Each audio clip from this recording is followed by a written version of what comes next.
Blaž Iršič. Lepo vas pozdravljam in vam čestitam za vašo pesniško zbirko z naslovom Parada heteroseksualcev. Hvala lepa in vračam pozdrave. Sem vesel, da ste z mano tukaj v studiu. Mogoče najprej besedo dve o naslovu. Ja, naslov. Moram reči, da imam vedno težave z naslovom. To je tista ta zadnja stvar, ki pride. Ni to stvar nekega koncepta, da bi najprej obstajal naslov, pa potem pesmi, ampak naslov iščem potem čist na koncu. Ponovadi me že kakšen rok tudi preganja. In tokrat je nastal spontano, tako kot vse ostale stvari. Mislim, da predvsem zaradi tega, ker parada heteroseksualcev, to je naš svet trenutno, v katerem živimo. Parada gejev je ena taka hipna iluzija, kratkotrajna, vse ostalo je pa parada heteroseksualcev. Čas, v katerem živimo, je čas individualizma. Vi govorite o paradi. Zakaj je parada? Zakaj ne razmišljanje posameznika ali heteroseksualca? Ja. Parada zaradi tega, ker se vse tako potencira. Ker ni nič več tako naravno in preprosto, ampak vse mora biti tako blazno bombastično. Razen človeška narava, no to, kar bi moralo biti lepo, to se pa čedalje manj poudarja. Bolj je važen kapital, bolj je važna moč, take res pomembne stvari so pa nekje v ozadju pozabljene. Odkot imate te občutke o pomembnosti kapitala in da so pomembne stvari nekako v ozadju? Mislim, da jih čutimo na vsakem koraku. Ne. Predvsem jaz v svojih pesmih recimo se zelo rad poigravam ali pa celo ljubimkam z abnormalnostjo. Tukaj se mi zdi pot, ker normalnost takšna, kakršna je, nas je pripeljala do te pozicije, v kateri smo. Ne. Se pravi, normalno je, da so vojne, da se pobija, da se posiljuje in na drugi strani normalno tudi to, da ljudje gledajo stran. Zdaj ste odprli zelo pomembno temo. Ne vem, ali je normalno, da se dogajajo te grozne stvari ali ne. Jaz imam občutek, da je vseeno to zelo, zelo narobe. Ampak vi ste dejali, ljudje gledajo stran. Imate mogoče kakšno razlago, zakaj ljudje gledajo stran? Zato, ker je tako najbolj enostavno, najbolj udobno. Ne. Ta individualizem je zelo močan in vsak tako najlažje se zavaruje sam sebe pred mogoče slabimi vplivi iz okolja. Ne. Najlažje se izkriti, najlažje stran pogledati. To, no, ko prideš do nekega razpotja, ni lahko izbrati prave poti za te, ker prava pot je vedno tista težja. To je skoraj izjava za kakšen tweet. Se strinjam z vami, da je prava pot praviloma lahko težka, težja. Ampak če se posvetiva vaši pesniški zbirki, prej ste omenili, če se ne motim, preprostost in na drugi strani kot neke vrste drugo skrajnost bombastičnost. Tisto, kar je zanimivo v vaši poeziji, je tudi to, da to dvoje nekako z lahkoto združujete v eno. Res je. Tle je mogoče čisto preprost razlog, zato ker me to zabava. No. Te bizarnosti ali pa te absurdni momenti me enostavno zabavajo. Tudi sami se mi ponujajo se mi sami, no, medtem ko pišem, tako da samo iz tega naslova potem pridejo v zbirko ali pa v pesem. No. Kaj vam pomeni poezija? Kako jo razumete? Ja, mogoče klišejsko, ampak to je notranji krek enostavno, ki mora priti na plano. En pomemben vidik te osebnega izraza. No. In kako pišete posamezno pesem, na primer? Čisto odvisno. Pravzaprav jaz poezije nič ne seciram ali pa nisem pesnik, da bi rekel, da pišem samo ljubezenske pesmi ali pa da pišem samo o komarah, ampak vse posod kakšno stvar ukradem. No. Si ne postavljam nobenih omejitev. Pa nekako skušam skušam se spraviti ven iz ravnovesja, se pravi iz nekega kaosa zvečer, ko se umirim, potem poiskati tiste prave resnične vzgibe. Sem vas pravilno razumel, da je poezija pravzaprav lahko vse? Ja, absolutno, točno to sem hotel povedati. Ne. Ni nobenih omejitev, nobenega načrta. Tok misli pa pač življenja, brez kakršnekoli cenzure na vsakem koraku. Ne. To pomeni, da je poezija, kot jo razumete vi, neke vrste prostor svobode? Absolutno. Absolutno. Ne, brezmejne svobode. Ne. Da se res poskušaš ne zadrževati. Ne. Ker to lahko zelo hitro pride. Ne. Sploh kasneje, naprimer zdaj, ko imam že otroke, pa tako te hitro prešine, ne. Dokje lahko, pa mogoče zdaj smo šli že čez, ampak absolutno moraš iti čez. No. Tam, ker je konec sveta, če lahko še kakšen korak narediš, je zelo fajn, da ga narediš, ali pa ga celo moraš. No. Jaz čutim kar tak poziv, da ga moram. Berete komu svoje pesmi? Izven literarnih večerov ne.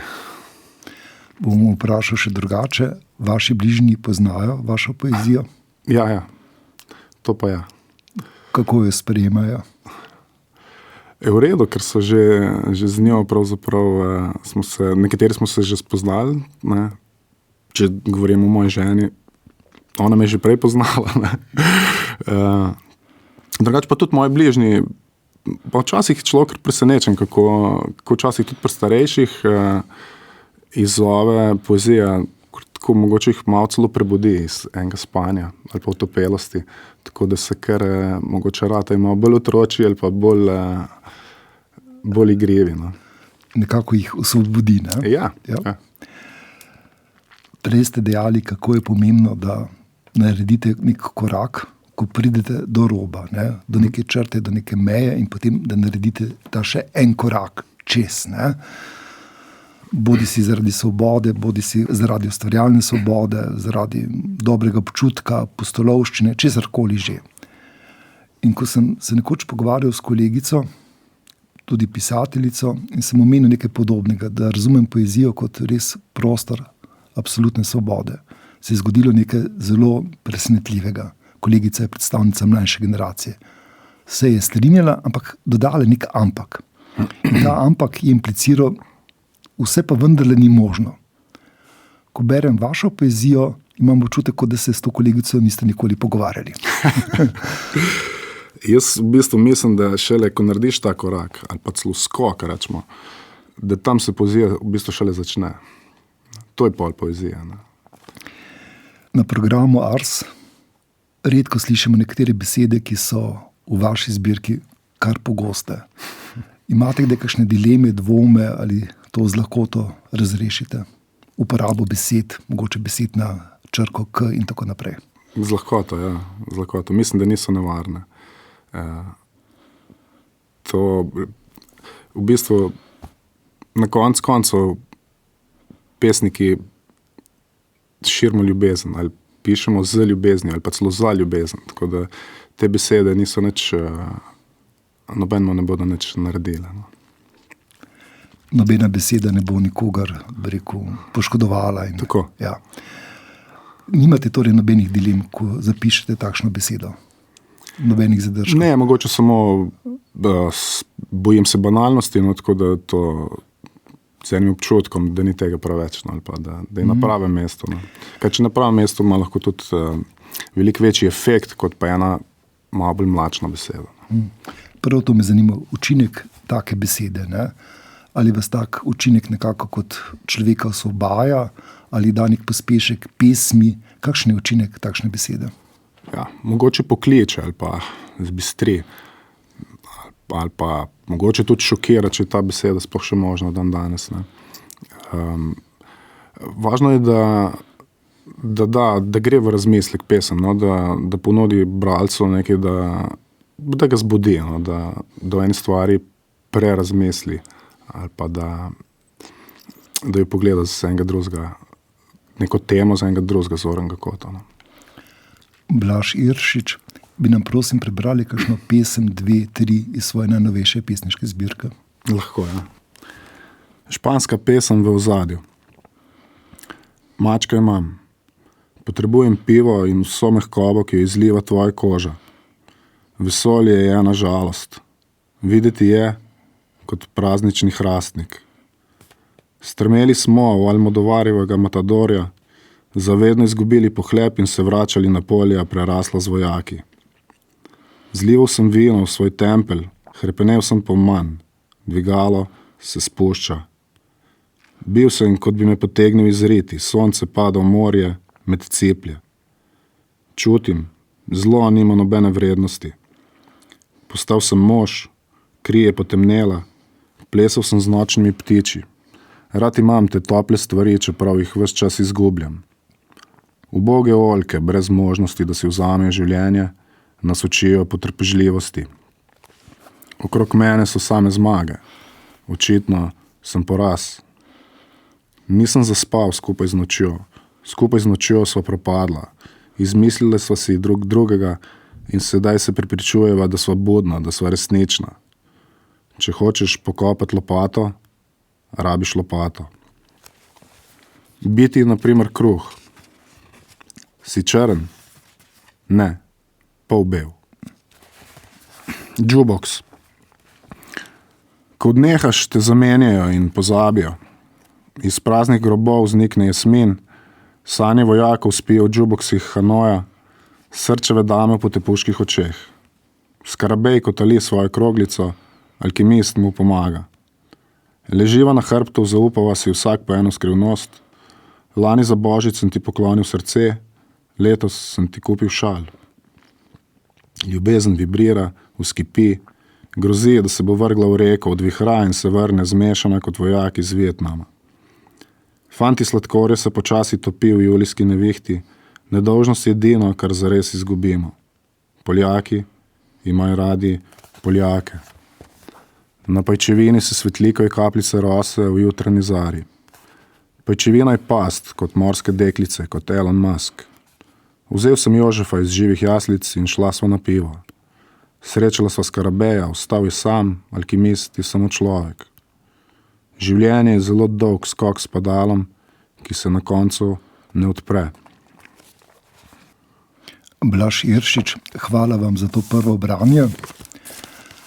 Prebrali ste zelo zanimive pesmi in če mogoče rečeva kakšno besedo, 2 o njih. Na eni strani so kratki verzi, distihi, ki so pravzaprav nekako na prvi pogled hudomušni, šaljivi, ki zrcalijo neko resničnost, ki so pravzaprav tautološki, to je ta recimo o lopati. Ne. Če želiš pokopati lopato, potrebuješ lopato. Ne. In s takim, bi rekel, dvostišjem nekako vi končate pesem. In to je presenetljivo, ne. Ker v teh sklepnih verzih pogosto vse od Borgesa dalje pričakujemo nekaj zelo udarnega, poantiranega, podčrtanega. Kako se vi odločate, kako boste končali pesem, v kateri legiji? Pravzaprav res spontano. No. Tako, ko se mi zdi, da je nekako zaokrožena na moj način, tako ko meni odgovarja, takrat se pesem konča. Je pa res, da zelo veliko preigravam razne verze, limam nove noter, odstranjam, včasih od kakšne pesmi pravzaprav nič ne ostane, sam še naslov. Ampak na koncu najde neko formo, ki obstane. Porabili ste glagol limati, da limate, ne? Ja. In ta glagol uporablja tudi Tone Škarjanc. Aha, poznam, ja, moj zelo priljubljen pesnik. Tudi povabil sem ga na pesniški večer, ko sem predstavljal svojo drugo knjigo. Sva zelo fajn en pesniški večer naredila v eni Zidanci na Dolenjskem, no, tako da je bilo krasno. Lepo. Prej sem omenil, kako so lahko ti verzi nekako na prvi pogled poljubni, po drugi strani pa imate verze, ki si zaslužijo uvrstitev neke vrste antologijo lepih verzov, poantiranih verzov. Naprimer, zapišete, nedolžnost je edino, kar zares izgubimo. To je pa vers, ki bi ga lahko napisal marsikdo od Cirila Zlobca, Toneta Pavčka dalje, ampak napisal ga pa je Blaž Iršič. Ja, sej pravzaprav poezija ob ustvarjanju čas preseneti tudi avtorja. Sej Kar je dobro. Ja, se niti ne veš, da ti bo ratalo, kdaj pa kdaj, tudi kaj tazga napisati. In to je tudi na nek način, no? En čar ustvarjanja poezije. Ti novi prostori, ki se odpirajo spontano, ki hipno vzniknejo iz nič, nastanejo. Ne? Še mogoče ta razlika med kratkimi, res kratkimi pesmimi in daljšimi. Kako jo vidite, kako jo čutite? A res ta kratka pesem nastane v hipu in nadijo nikoli več, ali pa za njo poteka daljši ustvarjalni proces? Ne, te so pa res ponovadi, mogoče še malo iz punkovskega obdobja prenešene. Tako da ponovadi so te pa res kar hitre in učinkovite in tudi nastanejo. Dejali ste punkovsko obdobje? Ja, tako se je začelo. No, pravzaprav v srednji šoli smo imeli punk band in tam se je začelo v bistvu s pisanjem, ne bi še rekel pesmi, ampak besedil takrat za punk band. Pol so pa ratla čedalje bolj kompleksna in mogoče že neprimerna potem za uglasbljenje. V tem trenutku se je torej rodila vaša poezija nekako, ni bila več za glasbo. Med tem procesom. Ja, tako. Ja. V pesmi Jukebox sklenete pesem z stihom: življenje je zelo dolg skok s padalom, ki se na koncu ne odpre. To je tak komentar življenja. Ne? Implicira tudi smrt. Tukaj zarekate neko resnico o življenju, ki je univerzalna verjetno. Ne? Ja, nasplošno se mi zdi, da smrt je prevelik tabu in preveč se jo pometa pod preprogo, premalo si pogleda v oči, ker če bi se mogoče znali na nek način s tem drugače sprijazniti, bi tudi lahko vsi skupaj bili boljši eden do drugega. To je zanimiva misel, bi ostali še za hip pri njej, kako bi se lahko nekako lažje, bolje ali drugače srečali s smrtjo? Enostavno, da bi jo sprejeli, no. Druge poti skoraj ne vidim. Ne. In da bi potem nehali mogoče gledati tako spet bombastično na svoj jaz, ne. Ki je enak praktično, vsaj konec, ne, je enak nam vsem. Ne. In v tem mogoče za nekoga grozni misli smo skupaj in ravno zaradi tega bi si lahko pomagali vsaj skozi življenje, če se že pri smrti ne moremo. Na eni strani je ta vaša igrivost, razdražljivost, uporabil bi še kakšno drugo besedo lahko, je ne morem, ker sem Marsu. Na drugi strani pa imate, bi rekel, te uvide v življenje. Pa me zanima, kako ustvarjate te prehode, ta ravnovesja ali pa te kaotične podobe, svobodne, brezmejne. Kako jih ustvarjate? Kje sedite? A mogoče ravno zaradi tega, kar sem prej rekel, da verzi ležijo vse posod. Ne? In dostikrat tudi ustvarjam na način, če se vrnemo na limanje, ne? To so verzi, ki so nastali čisto različnih situacij, čisto različnih obdobjih ali pa delih dneva. Tako da iz čisto različnih situacij in včasih se zdi, da nas sodijo skupaj, ampak na koncu pa jih iščeš tiste, ki imajo neko vezijo. In je zanimivo se s tem igrati. No. Kako najdete to vez? Kako jih povežete?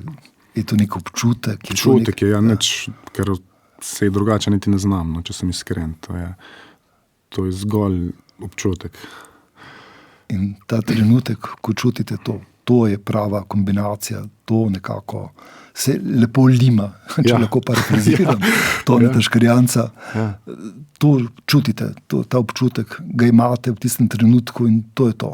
Tako je. Ko pride do tega, da si do dovolj velike mere zadovoljen s tistim, kar si spravil na liste, to je to. In takrat preberete pesem na glas, ali rečete bravo, ali pa juhej, ali ste zadovoljno tiho? Nič tazga, ne. Ja, drugače na koncu jo moram prebrati. Ne na glas, ampak pri sebi jo berem, ne, in jo poslušam. Ta nemi odmev. In takrat, ko prav zveni zame, takrat ostane. Dejali ste, da potihem berete v sebi. Ne? Zdaj, V svoji pesmi ste vpisali tudi druge neke družbene teme, ki so relevantne. Naprimer, pišete tudi o religiji. Pa me zanima, kako opisujete naprimer religiozno tematiko v svojo poezijo? Mislim, spet, predvsem zaradi tega, ker najbrž si opazil, da Jezus je res moj tak omiljeni komični lik, tako, ker je zelo lahko ga izkoristiti za kakšne absurdne situacije. Ampak bi pa rekel tako, humor v pesmih, konkretno mojih, je pravzaprav, pa ne samo mojih verjetno, je kar ene vrste past, zaradi tega, ker že mogoče bi uporabil citat Oscarja Wilda tukaj. On je rekel, da če hočeš ljudem povedati resnico, jih moraš nasmejati, drugače te bodo ubili. In to je malo parafrazirano, ampak tako je, če hočeš res, da te ljudje poslušajo do konca, tudi da te poslušajo ali pa da dopustijo tiste teme, ki se jih bojijo ali pa ki jih nočejo sprejeti, malo sem se zaplezal, ampak da si dovolijo slišati tisto, česar se bojijo. In to lahko narediš s humorjem. Ker v enem trenutku pridejo tako daleč v pesmi in potem ne morejo več pogledati stran ali pa, ker so že dobili tisto informacijo. In zdaj se morajo z njo spopasti, soočati. Humor jih je ujel do hitu in zdaj so že njegov, plen nekako. In moram priznati, da sem se ob branju in prebiranju vaše pesniške zbirke kar nekajkrat nasmehnil in nasmejal. In zanimivo je, kako tak trenutek pravzaprav sprevrne celotno pesem. Karkoli pišete pred tem ali po tem, pesem postane s tem humornim trenutkom drugačna. Zaživi neko svoje življenje. Mogoče res, ja. Mogoče tudi ena nevarnost ali pa ena stvar, ki mi ni tako zelo pogodno, ampak je naravno, da se zgodi. Se upravičujem, bi želeli raj biti resen pesnik. Jaz mislim, da sem resen pesnik. Se strinjam. Tako. Blaž Iršič, marsikaj ste nam povedali že o svoji poeziji. Morda je zdaj pravi trenutek, da nam preberete še kakšno pesem, 2 ali 3. Žara. Vračal sem se s 5-minutnega odmora. 5 minut je ravno prav, da ne vstaneš od mrtvih. Rečeš korenje in pomislim samo na korenje, ne pomislim na zajca. Če ne bi umirali, bi goltali veter namesto verig. Človek je zares miroljuben, ko zanj plapolajo polja ajde ali ko sedi na sekretu. To telo, ki skuša vsak večer zlesti v posteljo, samo to sem jaz. Samota. Vse sem želel izgubiti, da bi lahko imel samo tebe. Veš, vsi smo se norčevali s pastirja, ki je natepaval ovce. Resnica pa je bila takšna, da nihče izmed nas ni tega nikoli poskusil. Razdalje. Skice čudnih kitajskih cesarjev in brnenje Wyominga. Vse se gori in sončnice počasi povešajo glave. V nožih so roke. Nisem vedel, da sem železen, dokler nisem oksidiral. Morilci. Jadrala so v tišini, čas je tekel počasi in mučno, vendar je vseeno tekel in iz tega sva vlekla upanje. Vmes je umrl nek fantek, vendar ni hotel nebesa, ker so tam že katoliški duhovniki. Gledala sva v prazno, kjer je bilo nekoč nebo, kamor je stari streljal za novo leto. Natočiš vino, to rdečo stvar in pogovarjava se v davnih časih, o časih Nottingham Foresta, o darjenju klopoca v vetru. Pusti pri miru, kar si zavrgal, poglej, kako drevesa pustijo trohneti svoje listje. Oči sem ti zapičil hrbet in plesal z njimi vse niže. Ne vem, ali vesoljci obstajajo, ampak če imajo ženske, vem, o čem razmišljajo. Pride dan, ko mi ptice pomenijo vse in pride dan, ko te ne pogrešam tako zelo. Klopoca nimamo več. Ptiči pa se še vedno bojijo vetra. Blaž Iršič, hvala vam, ker ste prebrali še nekaj svojih pesmi. Te pesmi imajo nek skupni imenovalec, Nobena izmed njih ne vsebuje besede na K ali na F. Ne bom vas vprašal, ali ste se samo cenzurirali, ali ste videli mojo zaskrbljenost pred snemanjem. Tega vas ne bom vprašal. Tisto, kar je zanimivo, v teh pesmi pišete tudi o odnosih z bližnjimi, z domačimi, z bližnjimi. In me zanima, kako posameznik najde neko mesto v vašem pesniškem univerzumu, v skupnosti. V skupnosti? Ja. Ker smo brali, kako se neka skupnost smi nekemu pastirju, ki ima neko spolno izkušnjo in tako naprej. Potem smo slišali, kako ste doživeli to bližino, bližnje osebe, včasih jo pogrešate, včasih ne. In me zanima, kako se spremeni ta bližina ali pa ta razdalja v neko bližino in potem v neko enost. Vse to je pravzaprav življenje. Ne? Vedno znova se srečujemo z novimi situacijami, ki jih prej ne poznamo ali pa nismo na njih pripravljeni in odreagiramo, kot v tistem trenutku odreagiramo. Na splošno sem tudi jaz tak, saj rad bi bil spontan človek, nimam nekih nikoli načrtov ali pa neke vnaprej pripravljene obrambe in se vedno znova spopadam iz nule. Tako da niti potem, ko sem postavljen pred dejstvo ali pa pred takšno vprašanje, niti ne znam dobro zbrati misli ali pa razložiti take stvari. Enostavno se zgodijo. Če ostaneva samo še za hipec pri tej temi, odkot ta moč, ta ali samozavest, da ste tako odprti trenutku? Mislim, da veliko teh stvari izhaja iz mojega otroštva in pa iz blazno pogumnih staršev, ki so mi res tudi v obdobju, ko sem počel marsikaj zanimivega v svojem življenju, so mi vedno dali to avtonomijo, pa to moč samoodločanja in predvsem so mi zmeraj pustili, da sem bil to, kar sem bil, tako da sem res do velike mere razvil en lastni izraz in pravzaprav nobena stvar, nihče me ne more v nekaj prepričati, vedno se sam dokopljem do svoje poti. Potem lahko to najno današnjo oddajo posvetiva tudi vašim staršem. Absolutno. Ja. Blaž Iršič, hvala vam za vašo pesniško zbirko Parada heteroseksualcev in hvala za pogovor. Hvala tudi tebi.